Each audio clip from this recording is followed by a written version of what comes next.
Hi friends, இன்றைக்கி சூப்பரான ஒரு ஸ்வீட் ரெசிபி பார்க்கலாமா? அதான் கடல் பாசி குழந்தைங்களுக்கு ரொம்ப பிடிச்ச மாதிரி இருக்கும். ட்ரை பண்ணி பாருங்கள். அதுக்கு ஒரு கடாயில் தண்ணி சூடு பண்ணிக்கோங்க. தண்ணி சூடு வந்ததுக்கப்புறம் நம்ம கட் பண்ணி வச்சுருக்க கடல் பாசியை சேர்த்துக்கோங்க.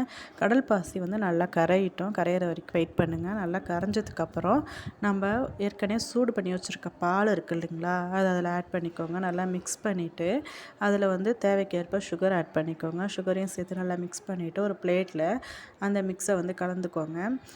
கலந்துக்கிட்டு ஒரு ஒரு ஸ்பூன் போல் ரோஸ் மில்க் எசன்ஸ் மிக்ஸ் பண்ணிக்கோங்க. அது நல்லா ஒரு 1/4 மணி நேரம் போல் செட் ஆகட்டும்.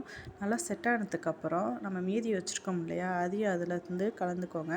நல்லா அது 1 மணி நேரம் போல் செட் ஆனதுக்கப்புறம் நட்ஸ் பவுட்ரு மிக்ஸ் பண்ணிக்கோங்க. நட்ஸாக போட்டாலும் நல்லா தான் இருக்கும். நான் குழந்தைங்க சாப்பிட்ணுங்கிறதுக்காக நட்ஸ் பவுட்ரு யூஸ் பண்ணியிருக்கேன்.